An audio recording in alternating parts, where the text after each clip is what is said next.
Мінскае Дынамо ў 83 годзе атрымала бронзавыя медалі, а адабраў тытул чэмпіёнаў украінскі Дняпро з тагачаснага Днепрапетровска, што цяперака мае назву ракі. Другім стаў маскоўскі Спартак. У канцы чэмпіяната 83 года футбалісты Дынамо Менск і замяніўшы Малафеева Веніямін Арзамасцаў прызвычаіліся адно да аднаго і пасля не найлепшых папярэдніх выступаў для чэмпіёнскага складу кончылі турнір 3 перамогамі запар. Першая з іх сталася ў Маскве над Спартаком 2-0 за 2 туры да канца, што дазволіла украінскаму Дняпру апярэдзіць спартакаўцаў на 2 балы.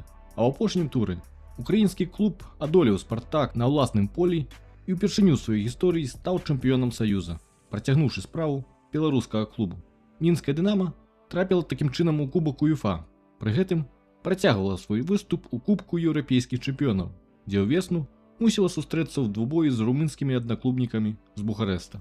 Аб тых гульнях у Грузіі і Румыніі ішлося ў папярэднім выпуску гэтай серыі. А ў наступным годзе у кубку УЕФА ў першым раўндзе супернікам стаў фінскі ХІК, што літаральна значыць хельсінкскі футбольны клуб, які ўзяў срэбра ў фінскім чэмпіянаце. Але Мінскае Дынамо выглядала на галаву вышэй фінскіх хлопцаў. Алейнікаў, Зыгмантовіч, Гоцманаў і Кандраціў шмат гулялі ў зборнай Саюза. Пагатоў, летась неаднаразова біты дынамаўцамі Спартак не меў праблем з ХІКам.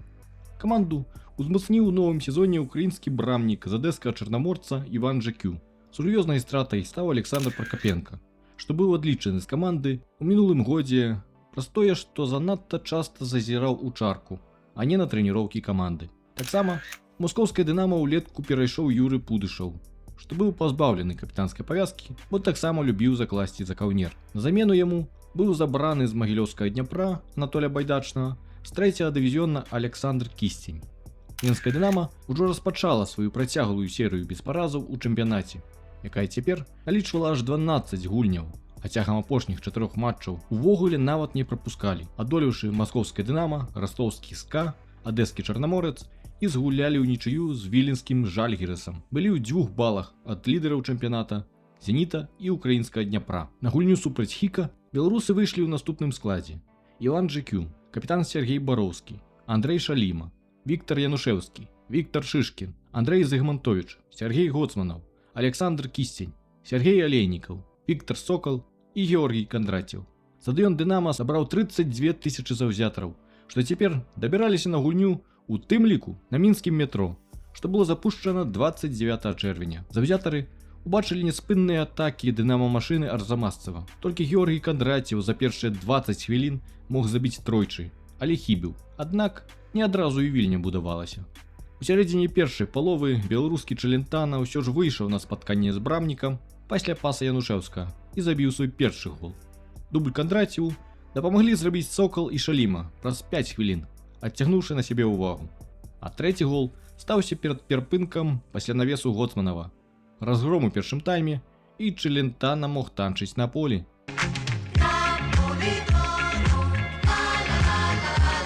У другой палове брамнік Марку Палмрус скакаў нібы вавёрка ў сваёй браме, адбіўшы стрэлы Алейнікава, Сокала і Шаліма. І ўсё ж апошні зрабіў рахунак 4-0. Веніямін Арзамасцаў пасля разгрому быў задаволены. Мы едзем у Фінляндыю на паўторны матч з клубам ХІК увогуле з лёгкай душой.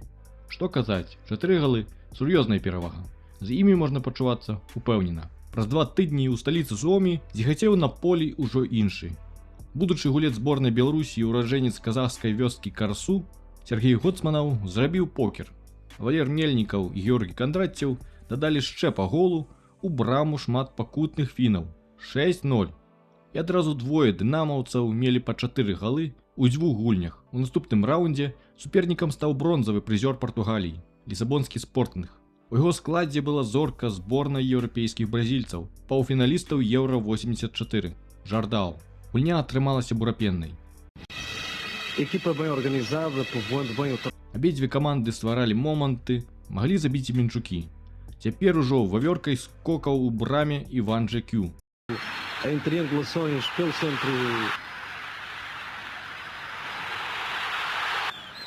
Tanto pela sua faixa como é hábito aqui no centro, criar também alguns calafrios para o guarda-redes visitante. Vai cruzar, Venâncio remata de cabeça, o guarda-redes sacode, recarga de Jordão e depois... Але першымі забілі беларусы. толькі у свае вароты. Сергей Бароўскі няўдала выбіў мяч пасля падачы штрафнога, перакінуўшы свайго браўніка. А на апошняй хвіліне гульні Фернандэш зноўку забіў пасля розыгрышу штрафнога. 2-0. Marcado por Mário Jorge. Elba no tocar de cabeça e Maroco. 70 тысяч на арэне Жозе Алваладе святкавалі перамогу гаспадароў. Арзамасцаў пасля гульні казаў, што не столькі выйграў супернік, як прайгралі самі. Відаць, маючы на ўвазе памылкі на стандартах. Перавага ў 2 мячы хіба не пакідала шансаў Дынамо. Ніводная каманда з Саюза не праходзіла далей, саступаючы ў 2 мячы ў першым двубоі. 7 лістапада 84-го на менскім стадыёне Дынамо Віктор Сокал ужо на 4-й мінуце забіў пасля памылкі штучным офсайдам. Незадоўга да сярэдзіны першай паловы быў першым на дабіванні пасля хуткай контратакі. 2-0. Нічыя ў двубоі з партугальцамі. Сокал у другой палове мог давесці справу да разгрому, але трапіў папярэдчыну. 32 тысячы фанатаў на Дынамо пры плюс 5 градусах мусілі даседзець яшчэ і дадатковыя таймы. Аднак моцы ўжо не ставала, і беларускі клуб чакала першая серыя пенальці у гісторыі яго еўрапейскіх выступаў. У ёй абедзве каманды былі трапнымі да 4-го удару, але Карлас Ксаверы блага прабіў, а Іван Жакю адбіў яго удар. Вырашальны пенальці пайшоў біць Сергей Алейнікаў, і 9-й нумар спакойна развёў мяч з брамнікам па розных кутах. Ultima suspense, invece il centravanti sovietico realizza e passa la Dinamo Minsk, eliminato lo Sport. 5-3 і Менск крочыць далей. Беларускія заўзятары выбеглі на поле, каб адсвяткаваць перамогу улюбёнай каманды. Галоўны трэнер Спортинга Джон Тошак быў самакрытычны пасля гульні. Спортинг не здолеў вытрымаць прапанаваную яму хуткасць гульні. Арзамасцаў казаў больш агульна. У нас быў як ніколі цяжкі сезон, але сваім праходам далей мы яго яшчэ і падоўжылі. І таму я прасіў каманду згуляць на мяжы апошніх сіл. Іван Жакю быў стрыманы. Адбіты пенальці я загаваў праз не самы трапны удар, і ніякага задавальнення ад першай серыі пенальці ў сваім жыцці не атрымаў. Толькі скеміў, што галоўнае для брамніка цярпліва чакаць свайго шансу і не губляць надзеі. Праз 5 дзён менчукі перарвалі сваю неймаверную 17-матчавую серыю без паразаў, крыўдна саступіўшы ўкраінскаму шахцёру з Данецка. Гэтая серыя пачалася за разгрома ад ленінградскага Зеніта 1-4, а пасля цягам яе былі абыграны Пахтакор Ташкент, маскоўскае Дынамо, адэскі Чарнаморец, кіеўскія аднаклубнікі, ЦСКА і разгромлена маскоўская Тарпеда. У чэмпіянаце, на жаль, на той момант менчукі зноўку біліся толькі за бронзавыя медалі. Пасля была перамога над харкаўскім металістам, а ў апошнім туры 21 лістапада ў асабістай сустрэчы дома мінімальна саступілі ўкраінскаму Дняпру, што і ўзяў бронзу. Такім чынам, менскі клуб стаў толькі 5-м, і пра еўракубкі у наступным сезоне мусілі забыць.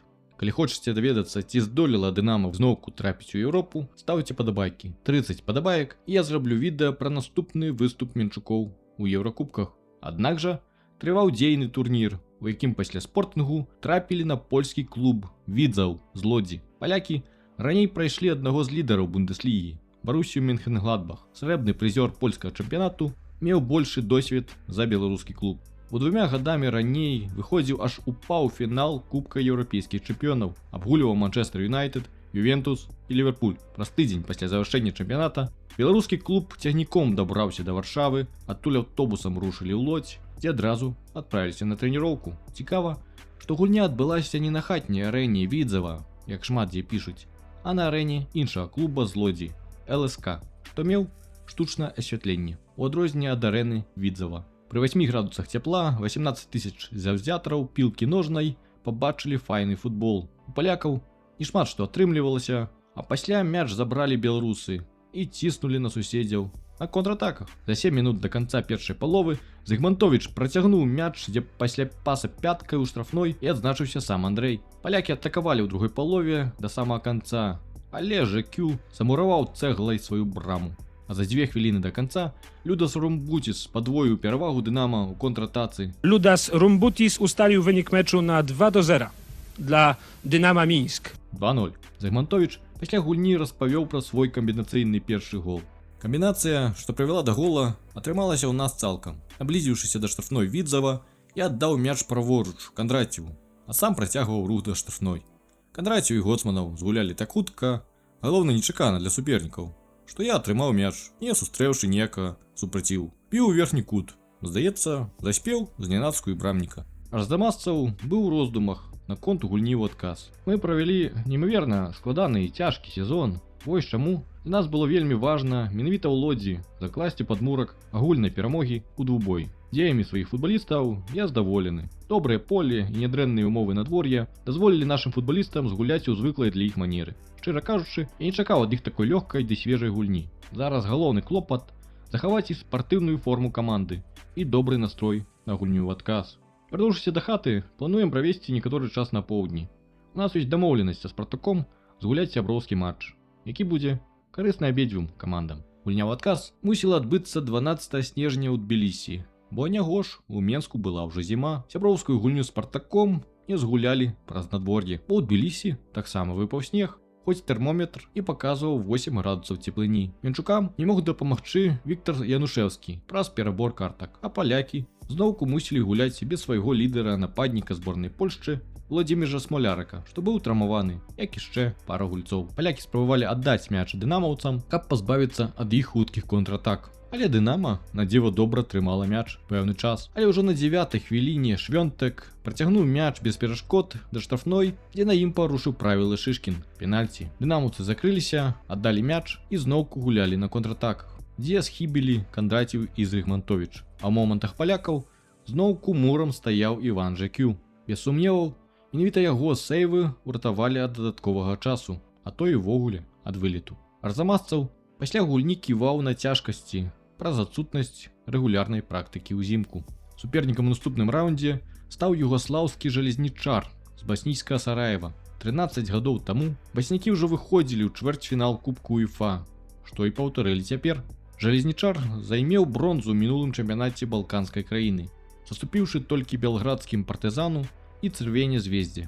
У новым 85-м годзе мінская Дынамо ў гасцях 1 сакавіка адолела бакінскі Нефчы з Азербайджана, а 6-га ўжо мусіла сустрэцца з сараеўскім Жалезнічарам на стадыёне Гарбавіца пры 28 тысячах. На Балканах было цёпла, 14 градусаў цяпла. Беларусы гулялі ў белай форме. Сараеўскі клуб, толькі выйшаўшы на поле, адразу кінуўся ў атаку ўсёй камандай. Іх сезон быў у самай пары, бо аднавіўся яшчэ ў лютым. Стыль іх гульні быў даволі прадказальны. Моцныя падачы ў штрафную з флангаў. Ледзьве не штомінуту. Менчукі выбягалі ў контратакі. Як зазвычай ратаваў Жекю, добры момант меў Сокал. Дынамаўцы прызвычаіліся да гульні і стваралі свае моманты. Абодва бакі біліся зацята, так што Курненін гуляў з перабінтаванай галавой, атрымаўшы пашкоджанне. Адпомсціць за свайго мог Алейнікаў, але мяч трошкі абмінуў браму. Але і балканцы марнавалі свае моманты. Было відаць, што гульня ідзе да гола. Але да перапынку так ніхто і не забіў, хоць момантаў было з ліхвой. Пачатак другого тайма быў зусім іншым. Замест навесаў гаспадары пачалі біць здалёк. Кандраціў мог забіць пасля паса Сокала.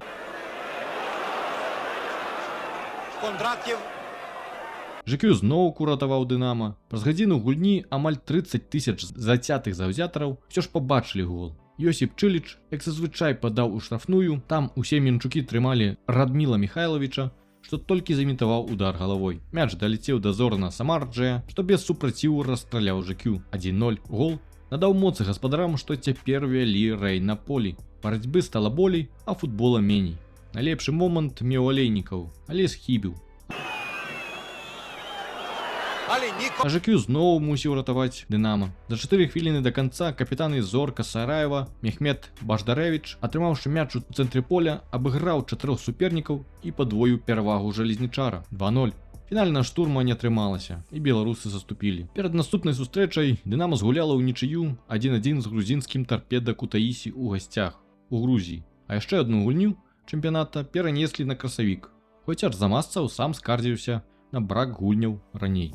Матч 20 сакавіка вырашылі правесці ў Мінску на Дынама, а не, як зазвычай тое рабілі ў Тбілісі. Газон мусілі падрыхтаваць з дапамогай падагрэву, але праз устойлівы мароз тое зрабіць не атрымалася. Перад матчам яшчэ і пайшоў снег пры плюс 3 градусах, што зрабіла газон на Дынама падобным да палескай багны. На балотны футбол прыйшло паглядзець болей за 30 тысяч беларусаў. Ужо на 14-й мінуце Кандраціў пасля падачы Кутняга скінуў мяч у цэнтр, дзе Александр Кісцень не пакінуў шанцаў Драгану Шкрба. 1-0 трэба было забіваць яшчэ, але хуткім атакам Дынама не пасавала багністае поле. Таму падвоіць перавагу на год не было, і нават ЖК прыйшлося ратаваць лік. У сярэдзіне першай паловы, разграўшы хутка штрафны, Эдзін Бахціч ці то біў, ці то прастрэльваў у бок варот фланга, і мяч паляцеў у браму, заспеўшы знянацку ЖК 1-1. Бароўскі, што сцеліўся ў падкаце, яго нібы не крануў. Дынама працягвала атакаваць, пару удараў нанёс Алейнікаў, Сокала з Кандрацевым добра трымалі баснійскія абаронцы, і момантаў у іх не было. Арзамасцаў спрабаваў узмацніць ціск праз замены, памяўшы Курненіна і Зайгмантовіча на Шаліма і Мятліцка, але і яны не знайшлі сабе месца ў гульні. Госці ў другім тайме болей гулялі на контратаках, дзе мелі свае моманты, нават больш небяспечныя за гаспадарскія. ЖК прыйшлося двойчы ратаваць браму пасля удараў Михайловича і Самарджа. Кепскае поле не давала разгуляцца дынамаўцам, і Жалезнічар, упэўнены і пераканаўча, давёў справу да патрэбнай нічыі 1-1, і баснійская каманда крочыць далей. Найлепшымі бамбардзірамі Дынама сталі Сергей Гоцманаў і Георгій Кандраціў, што забілі па 4 галы ў 8 гульнях. На гэтым жа этапе Манчестер Юнайтед прайграў венгерскаму Відеатону, Тоттенхэм саступіў мадрыдскаму Рэалу, а Кёльн міланскаму Інтэру. Зрэшты, Жалезнічар у паўфінале саступіў камандзе Відеатон з венгерскага горада Секеш-Фехервар. Пад якім, дарэчы, ваяваў Васіль Быкаў і дзе быў паранены. У фінале менавіта угорцы сустрэліся з мадрыдскім Рэалам, што і заваяваў Кубок УЕФА. Цяпер можна разважаць, ці не было памылкай рашэнне правесці гульню ў адказ у Менску, а не ў Тбілісі, улічваючы патрэбу адгуляць 2 мячы. Як вы мяркуеце? Ці варта было гэта зрабіць? Пішыце ў каментарах. Як на мяне, ніводны вынік не варты таго, каб пазбаўляць сваіх заўзятараў футболу. Бо футбол – гэта і ёсць заўзятары, найперш. Без іх яго няма. Пастаўце падабайку гэтаму выпуску і націсніце на званочак, каб не прапусціць наступнае відэа. Ну а пакуль.